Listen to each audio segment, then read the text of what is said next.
Después de la purga completa de Khamenei y su círculo íntimo, el régimen recurrió a un último esfuerzo para detener la horrible guerra civil en la que el ejército y el gobierno se estaban estrangulando mutuamente.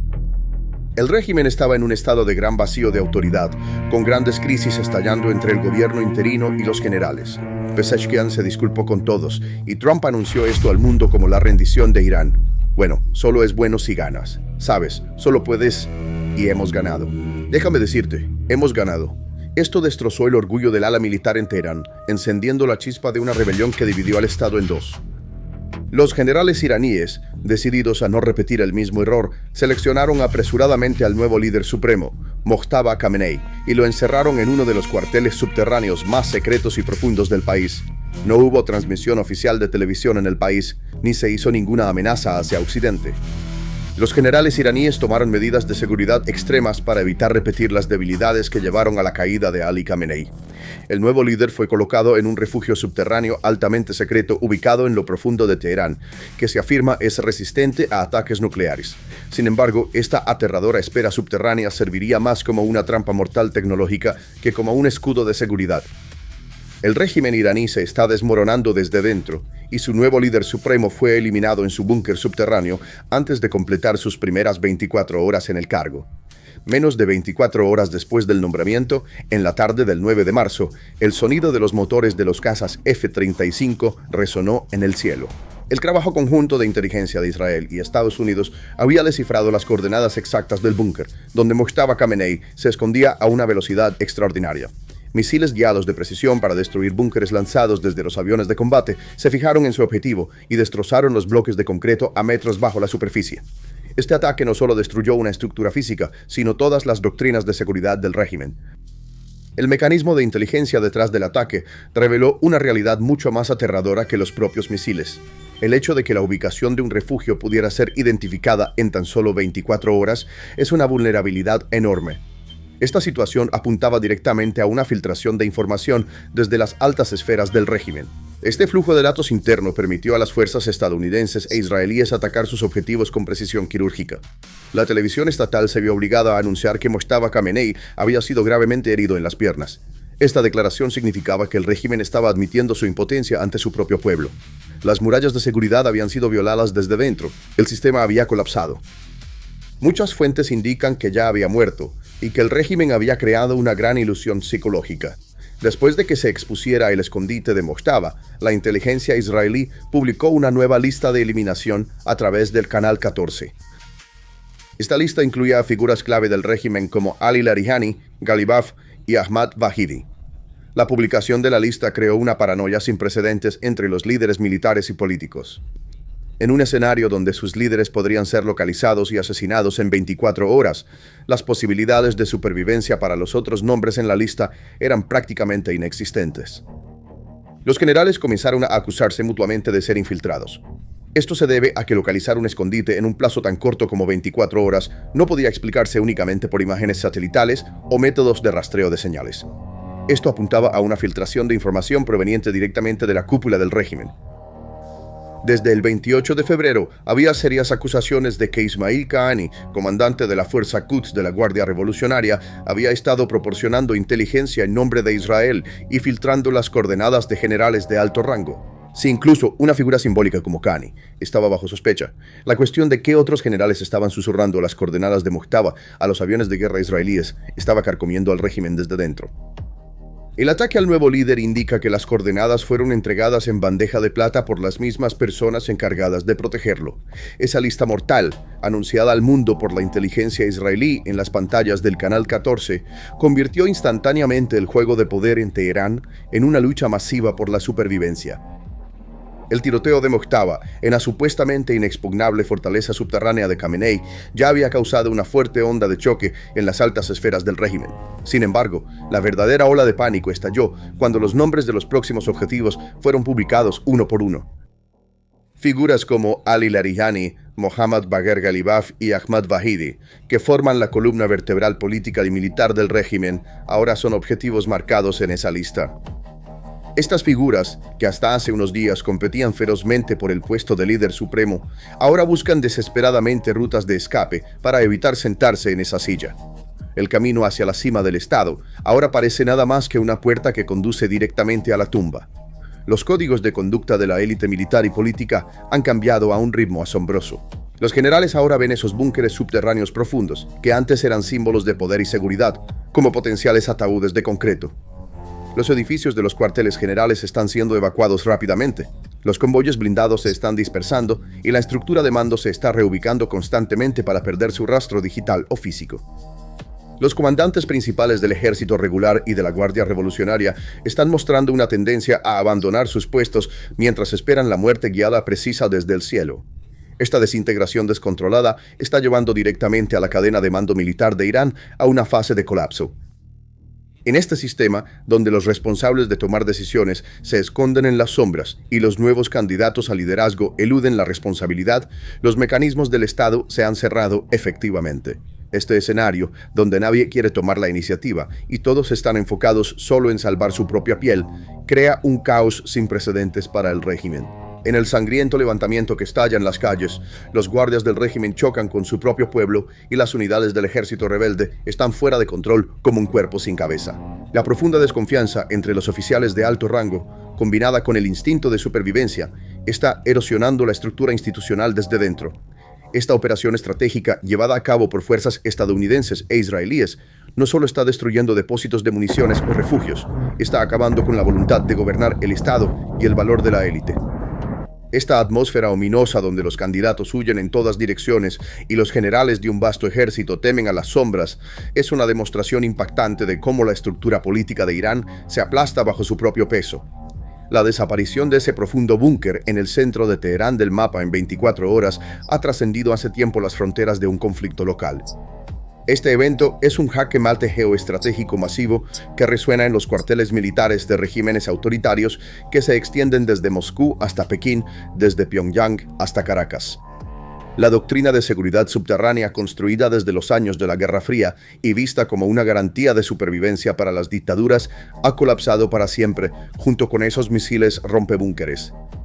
Esas fortalezas inexpugnables construidas en lo profundo de las montañas, a cientos de metros bajo tierra, a un costo de miles de millones de dólares a lo largo de los años, se han vuelto insignificantes de la noche a la mañana frente a la tecnología moderna. Esta operación cuestiona directamente la seguridad del famoso complejo de la montaña Yamantau del presidente ruso Vladimir Putin en los Montes Urales. Para la élite del Kremlin temerosa de que la guerra se acerque a sus propias fronteras, esta demostración tecnológica de fuerza en Teherán es una amenaza clara. De manera similar, la red de túneles subterráneos del líder norcoreano Kim Jong-un, tejida por todo el país para proporcionar mando en caso de guerra, o los centros de mando secretos de China, preparados para un escenario de invasión a Taiwán, ya no son muros de seguridad, sino meras trampas mortales ineludibles. Estados Unidos e Israel han enviado un mensaje extremadamente claro, despiadado e indiscutible a sus rivales globales. No importa cuán profundo te escondas, no importa cuánto concreto viertas sobre ti, te encontraremos y te destruiremos. Esta nueva guerra de inteligencia tecnológica está sacudiendo fundamentalmente el equilibrio de poder global. La sincronización perfecta de la inteligencia de señales, satélites avanzados y la inteligencia humana precisa proporcionada desde dentro reduce la protección que ofrece la geografía a cero. Si el líder de un régimen es traicionado por sus comandantes más confiables y las coordenadas de su ubicación se transmiten a los aviones de guerra enemigos en cuestión de segundos, ya no hay línea de defensa para ese régimen. Irán ha sido solo el primer y más trágico caso de prueba de esta nueva era mortal. El contrato social implícito entre los líderes autoritarios y su pueblo, obedéceme y te protegeré, ha sido completamente destruido en una ecuación donde el líder ni siquiera puede protegerse a sí mismo. Este colapso doctrinal también cambiará los reflejos de los regímenes autoritarios en tiempos de crisis. Los líderes ahora se verán obligados a moverse constantemente, minimizar sus comunicaciones y fragmentar la cadena de mando en lugar de reunirse en refugios centralizados fijos. Sin embargo, esto interrumpirá la sincronización de los ejércitos, debilitará la cadena de mando y, en última instancia, llevará a la dispersión descoordinada de las tropas en el campo. La tendencia de los generales en Irán a abandonar sus puestos y esconderse es el primer signo de esta nueva situación. La superioridad psicológica se ha desplazado completamente hacia la inteligencia occidental. Esto no es solo una operación militar, sino un estado absoluto de caos e impotencia creado en las mentes de los estados rivales. La sensación de que el enemigo podría estar en cualquier lugar, que incluso el oficial al mando más cercano podría ser un infiltrado, lleva la paranoia de los regímenes cerrados a su punto máximo, corroyéndolos desde dentro. El mayor error de los regímenes autoritarios fue creer que el acero y el concreto podían detener la deslealtad. Pero esos misiles que explotan en las profundidades de Teherán no solo destruyeron un refugio, sino el mito de la invencibilidad de las dictaduras.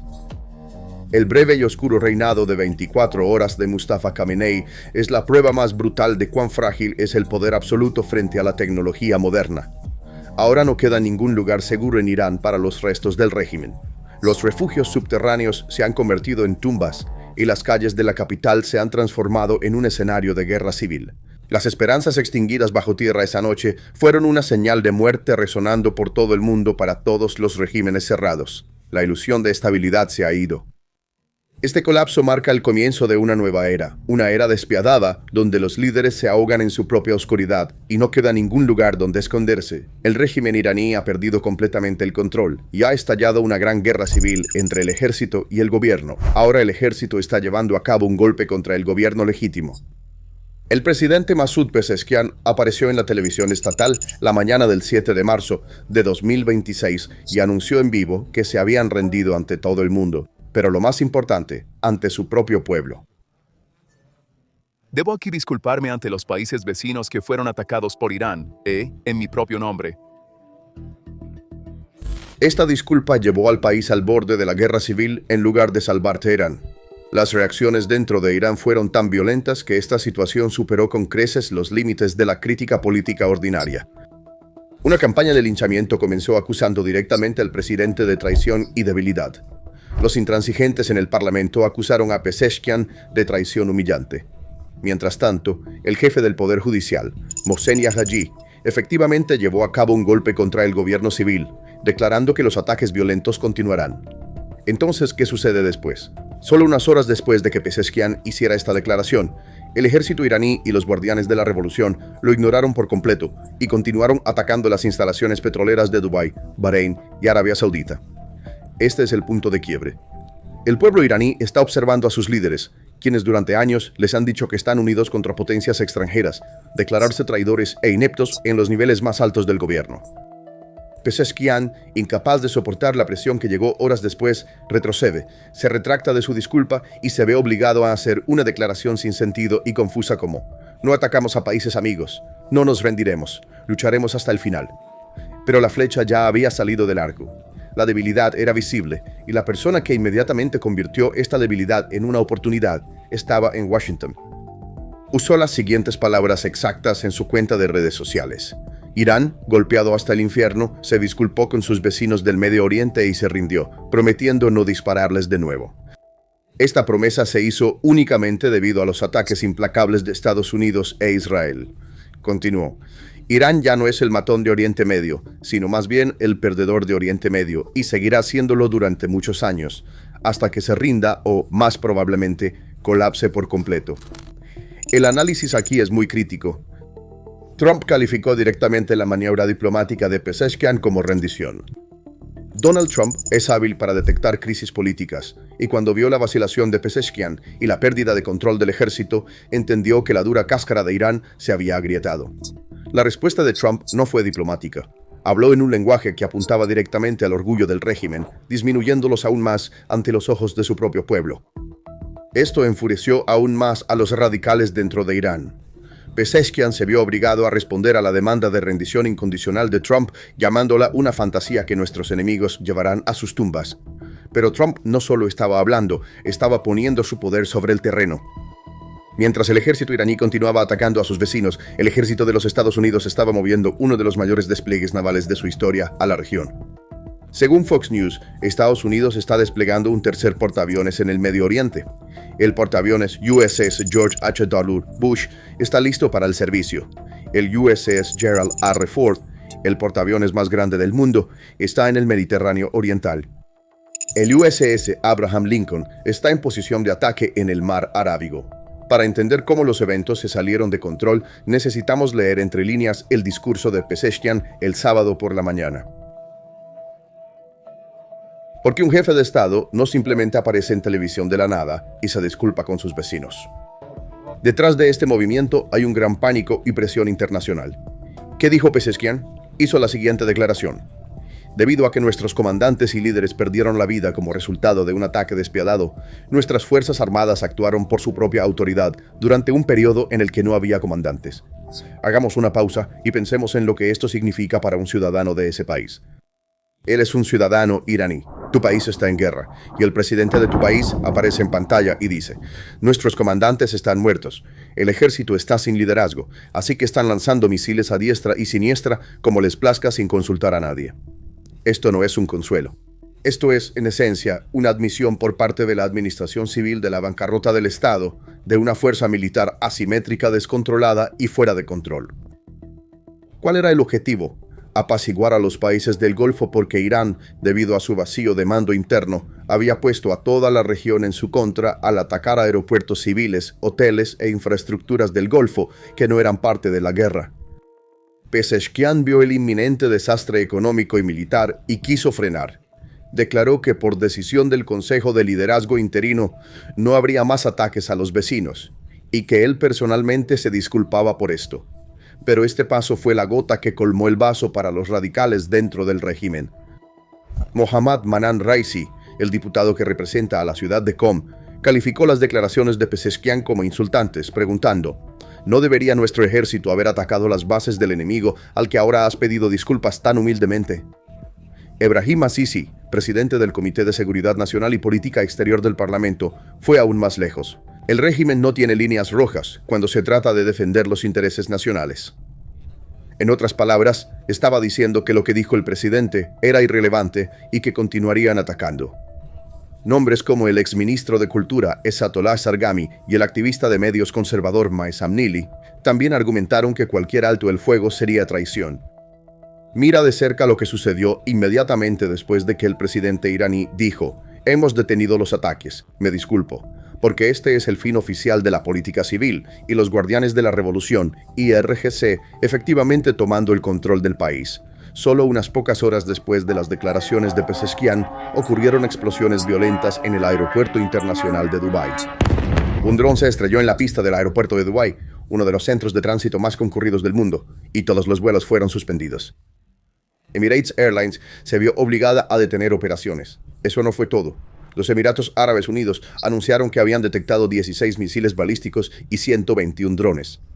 Arabia Saudita derribó vehículos aéreos no tripulados que avanzaban hacia el campo petrolero de Shaibah y un misil balístico lanzado a la base aérea Príncipe Sultán, que alberga fuerzas estadounidenses. Sonaron sirenas en Bahrein. Jordania anunció que 119 misiles y vehículos aéreos no tripulados habían sido lanzados hacia su territorio. ¿Qué significa esto? Significa esto. Los guardianes de la revolución, IRGC, han declarado abiertamente la guerra a la presidencia y al Consejo Interino. El mensaje es: no pueden hacer diplomacia, golpearemos donde queramos.